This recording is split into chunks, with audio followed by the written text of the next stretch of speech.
What does it mean for you to be here today? Well, first of all, it's an honor.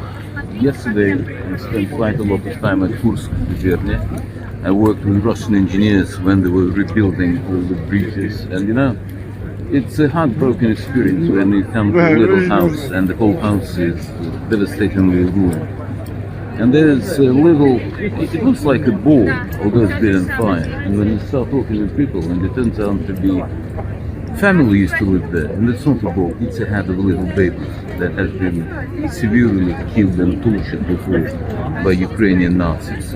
That's why when Europeans are trying to understand what's actually happening, it's quite difficult for them until they have a chance to go, see, and talk with people.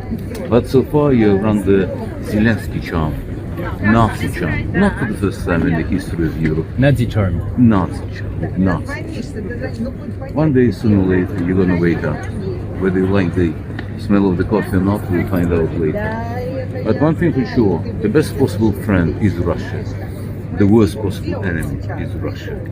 We have to discuss. Aren't you a little bit concerned by all these European countries who are rallying up behind Zelensky? Couldn't care less. Usually happens every 100 years. All Europe gets together. We get once again severely kicked in the ass by Russians. Yeah. Your choice. On your show, you regularly threaten to bomb Paris, Berlin, London. Of course. You're not serious. I am serious. It's inevitable. That's one of those things. You really want Russia to bomb Western Europe? No, but we just want to do whatever it takes to survive.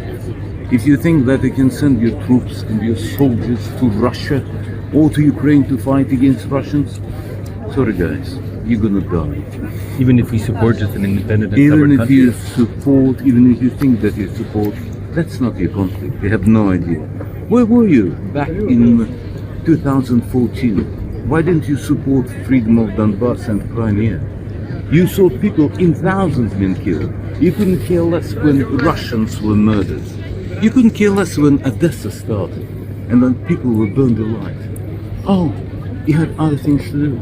Now it's too late. But this war in Ukraine has been going on for 3 years already, and you're not making great progress. You've only conquered 30% of the country. Right. How long will it take? Do you still believe Russia can actually conquer the whole of Ukraine? Let me put it this way. Back in 1942 in Paris, you were 100% sure that Nazi Germany gonna win, right?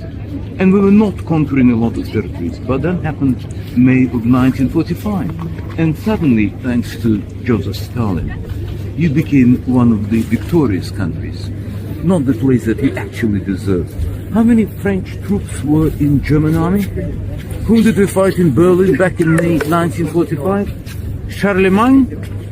Guys, we made you victorious. Don't make us get back to your place where you deserve. You don't deserve Nazis. And if you do not see the progress, that means you don't look. We freed already 4 territories of Crimea, more than 10 million people. Since day one, we never wanted to conquer Ukraine or to destroy Kiev. From day one, we said only one thing. People of Donbass should be free. They have a choice to defend what is right, to determine their own destiny. But French people said there are no people in Donbass. You see on the Zelensky. Okay. Your choice. Do you want Russia to stop at Ukraine?